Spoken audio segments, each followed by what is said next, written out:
Morning. आज हमारा topic है रिवॉल्ट ऑफ 1857, 1857 की क्रांति। उसी के बारे में देखेंगे क्या था, क्या कॉज था, कौन कौन से लीडर भाग लिए, इन सब चीजों पे।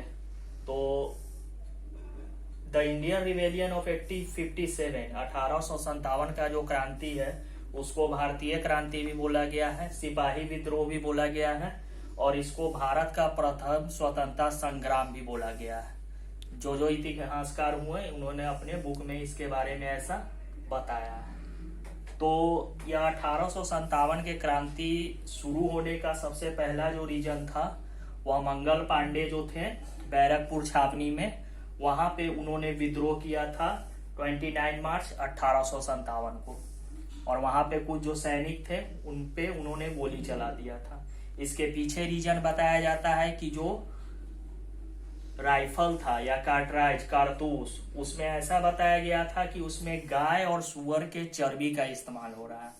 जो गाय आप जानते हैं हिंदू धर्म के लिए और सुअर मुस्लिम धर्म के लिए है धार्मिक। तो यह एक कारण यह था कि पहले के चर्बी को मुंह से खींचा जाता था, इसलिए यह विद्रोह का एक कारण बना। सैनिकों ने मना किया कि हम इसका इस्तेमाल नहीं करेंगे, इसी के कारण। उसके बाद फिर यह विद्रोह जो था फिर आ गया यहाँ पे बिगेन हो गया 10 मई 1857 में मेरठ में। यह फैल गया बैरकपुर से। कॉजेज क्या था इसका? बहुत सारे कॉजेज हैं। कुछ राजनीतिक है, आर्थिक है, मिलिट्री सैनिक, धार्मिक और कुछ सामाजिक कारण है। इन सब कारण है 1857 के क्रांति के शुरू होने का। तो एक एक करके हम कारण को देखेंगे। पहला है पॉलिटिकल कॉज, राजनीतिक कारण क्या था? तो लॉर्ड डलहौजी जो उस समय ब्रिटिश था, उसका एक नीति था हड़प नीति, मतलब भारतीय राज्यों को अपने अधीन कर लेना, मिला लेना। इसके कारण बहुत से भारतीय राजाओं में असंतोष था, यह भी एक कारण है। दूसरा है इकोनॉमिक कॉजेज। तो हम लोग पढ़े हैं कि ब्रिटिश जो था उसका एक नीति था कि भारत का जो भी संसाधन है उसको ब्रिटेन में ले जाना, यूरोपियन कंट्री में ले जाना, यहाँ के जितने संसाधन हैं और ऊंचे दाम में उसको बेचना, जिसके कारण यहाँ के जो किसान थे वह गरीब हो गए। भारतीय किसान पे इसका बहुत बड़ा प्रभाव पड़ा। यह भी एक कारण है इकोनॉमिक कॉजेज में।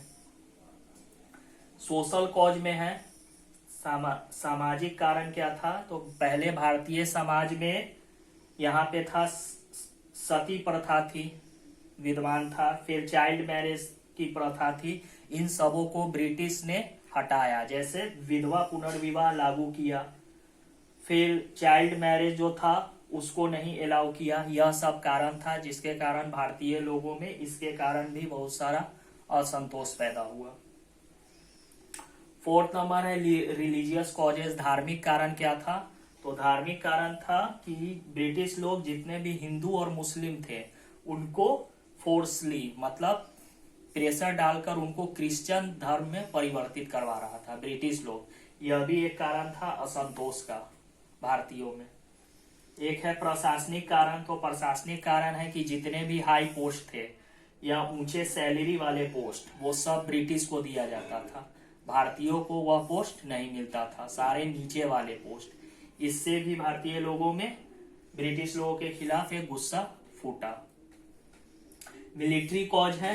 तो मिलिट्री कॉजेज में भी वही है, डिस्क्रिमिनेशन। भारतीय और ब्रिटिश जो सैनिक है उनके मध्य बहुत भेदभाव होता था। उसमें भी जो हाई पोस्ट है मिलिट्री में वह ब्रिटिश लोगों को और भारतीय लोग नीचे वाले रैंक में रखते थे। और मिलिट्री कॉजेज में भी मैंने बताया था कि मंगल पांडे ने बैरकपुर छावनी में विद्रोह कर दिया था और वहां से जो विद्रोह हुआ सैनिकों का, उसके बाद फिर वे लोग दिल्ली की तरफ चल दिए। और दिल्ली में जो उस समय बहादुर शाह जफर जो थे, लास्ट मुगल एम्पेयर भारत के, वहां पे वे लोग आ गए और बहादुर शाह जफर को वहां का राजा घोषित कर दिया। उसके बाद मुगल एम्पायर बहादुर शाह जफर को शासक वहां का घोषित कर दिया। और उसके बाद यह विद्रोह जो था पूरे नॉर्थ इंडिया में फैल गया। नॉर्थ इंडिया में जो मेन सेंटर था इसका मेरठ, दिल्ली, उध, कानपुर, झांसी, ग्वालियर। और कुछ प्रमुख नेता हुए जो इस विद्रोह का नेतृत्व किए। उसमें थे रानी लक्ष्मीबाई, तात्या टोपी, नाना साहब, ये सब कुछ प्रमुख भारतीय नेता थे जो इस विद्रोह का नेतृत्व किए थे। ये विद्रोह हुआ, लेकिन इससे निकला क्या, मतलब इस विद्रोह के बाद हुआ क्या? तो revolt was completely suppressed and crushed by July 1858।